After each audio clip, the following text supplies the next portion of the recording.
Welcome back to Algebra 1. This is Chapter 4, Section 2, Graphing Linear Equations. Now, last time we talked about plotting points on the coordinate plane, and remember that's fancy math talk for a piece of graph paper.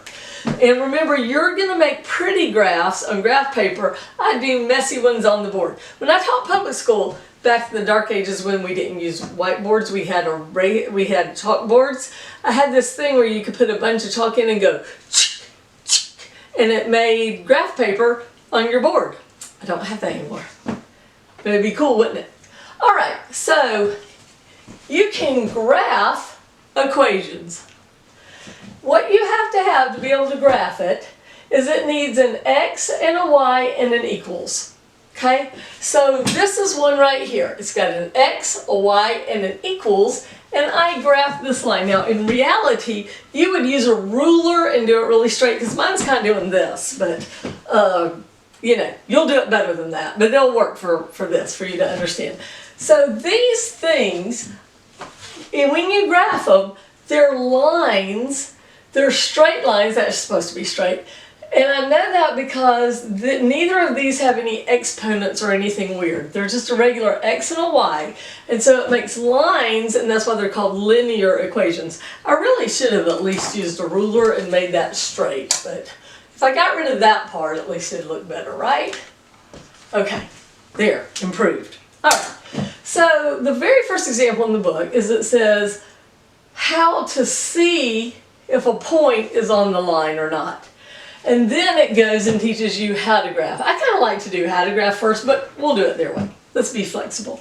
All right, so remember, this is the y-axis because it's got the tail going up and down, and y goes up and down. And this is the x-axis, just like the old number line is the x-axis. And you have ordered pairs, and the x comes before the y because of the alphabet. X comes before y. And so we have this point 1, 2, and our question is it on this line? Well, we can look at it. When x is how much you go out, so we go out 1. Y is how much you go up. And if we go out 1 and up 2, it looks like the answer is no. But you can actually check it graphically. If you can take your equation and put in 1 for x, and you can put in 2 for y after you sing substitute, and see if it makes a true statement. So 1 plus 3 times 2 is 6. Is that 6? Ooh, the suspense. 1 plus 6 is 7. No. 6 is not equal to 7. No, that's not on the line. Okay, let's try this one. Is the point 3, 3 on this line? Well, if you, negative 3. So if I go negative 3, remember you start at 0 and go negative 1, negative 2, negative 3, and then go up 3, 1, 2, 3, it looks like it's that point right there. So graphically, it looks like yes, but we can check it algebraically by substituting in negative 3 for x and 3 for y. Sing the song, substitute. Okay, and now bring down what we didn't mess with. 3 times 3 is 9. Is negative 3 plus 9 6? Well, 9 minus 3 is 6. So, yes, that's on our line. All right, now, how do you get from this equation to that line? We're going to learn a lot of different ways to do this. As far as different ways to write our thing and get there. But this is how we're going to start off. There are different ways, sort of etiquette ways to write the formula. And this is one of them, the one we learned when we started talking about slope.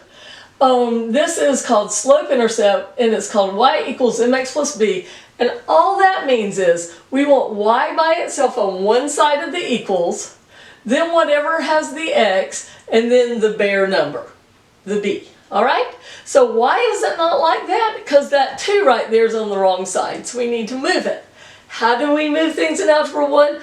By doing the opposite. So what's the opposite of plus 2? Minus 2. And what we do to one side, we do to the other.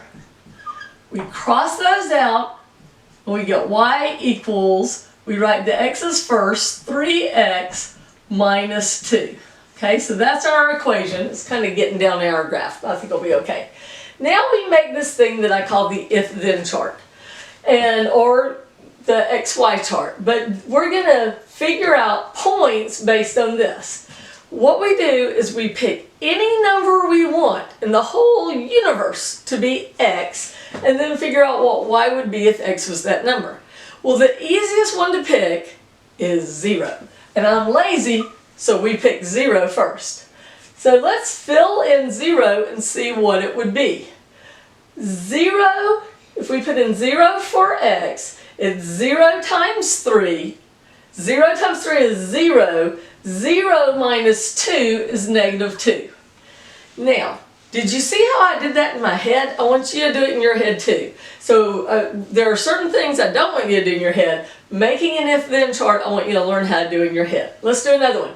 The next easiest number to do is 1, because anything times 1 is itself. Okay, so let's do that. 3 times 1 is 3, minus 2 is 1. 3 minus 2 is 1. So if you have 2 points, you have a straight line. So if X is, this is our ordered pair now. If X is 0, Y is minus 2. Put a dot. If X is 1, Y is 1. So there's 1, 1. Put a dot. And now I have a line. Doodle-doo. We graphed it. Yay! Okay, let's try this one. First, let's get Y by itself. So we're going to do minus 3X from both sides. I'm going to rewrite it right here. So now I have 2y equals negative 3x. Remember, x's come before bare numbers, plus 1. Remember, we don't just add this 3 and 1 because this has an x and that doesn't, and you're not allowed unless they have the same letters with the same exponents. Now, why is y not alone, like how it needs to be? Well, it's being multiplied by 2. So we have to do the opposite, which is divide by 2. Who gets divided by 2? Everybody! I call it the pirate rule of math. It's a bunch of pirates, they're in Tortuga, someone got doubloons, everybody gets rum, but instead of rum, everybody gets divided by 2. Those cancel out, so now we have y equals negative 3/2 x plus 1/2. Alright, now we're going to make our if-then chart. If x is 0, 0 times negative 3/2 is 0. 0 plus 1/2 is 1/2. So our first point is if x is 0, y is 1/2. We'll put it right there. Now, normally the next easiest one to do is 1. But if it's a fraction, it's not. If it's a fraction, the next easiest one to do is whatever the denominator is, because then they cancel out. So I'm going to pick 2. If x is 2, then the 2 x's cancel out and I have negative 3. Negative 3 plus 1/2 means I'm going back toward the positive side is negative 2.5. You have 3 and then you take 1/2 away, you got 2.5, but it was negative, so it's positive. Going toward positive. Hopefully that kind of makes sense. Okay, so my other point is if x is 2, 1, 2, y is negative 2, 1, 2.5. So I have a point right there. Whoop. More fun with sound effects. Alright, now what about this one? That's weird. Y equals 2.